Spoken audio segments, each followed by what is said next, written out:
ప్రతిష్టాత్మకంగా తెలంగాణ రాష్ట్ర ప్రభుత్వం భావించి ప్రారంభించిన యంగ్ ఇండియా స్కిల్స్ యూనివర్సిటీకి కార్పస్ ఫండ్ కింద రాష్ట్ర ప్రభుత్వం నిధుల స్వీకరణ కోసం చేస్తున్న ప్రయత్నంలో భాగంగా చాలా సంస్థలు ముందుకొచ్చి రాష్ట్ర ప్రభుత్వం ప్రారంభించిన ప్రతిష్టాత్మకమైన యంగ్ ఇండియా స్కిల్స్ యూనివర్సిటీకి నిధులను ఇవ్వడం జరిగింది. దాంట్లో భాగంగానే అదానీ సంస్థ కూడా 100 కోట్ల రూపాయలను కార్పొరేట్ సోషల్ రెస్పాన్సిబిలిటీ కింద తెలంగాణ రాష్ట్ర ప్రభుత్వం ప్రారంభించిన యంగ్ ఇండియా స్కిల్స్ యూనివర్సిటీకి ఇస్తాము అని చెప్పి ఆమోద లేఖ ఇవ్వడం జరిగింది.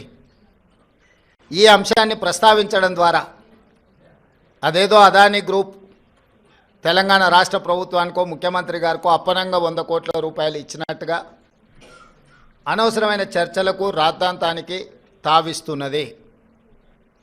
వాస్తవంగా ఇన్కమ్ ట్యాక్స్ క్లియరెన్స్ లేకపోవడం వల్ల ఇన్కమ్ ట్యాక్స్ నుంచి మినహాయింపు తీసుకోవడానికి రాష్ట్ర ప్రభుత్వం చేస్తున్న ప్రయత్నము నిన్న మొన్ననే 80B కింద రాష్ట్ర ప్రభుత్వానికి యంగ్ ఇండియా స్కిల్స్ యూనివర్సిటీకి అనుమతి ఇవ్వడం జరిగింది. ఇప్పటి వరకు ఏ సంస్థ నుంచి కూడా తెలంగాణ రాష్ట్ర ప్రభుత్వం తన ఖాతాలోకి 1 రూపాయి కూడా తీసుకోలేదు, ఇంక్లూడింగ్ అదానీ. అయితే అనవసరమైన చర్చలలో తెలంగాణ ప్రతిష్ట కానీ వ్యక్తిగతంగా నా గురించి చర్చ జరగడం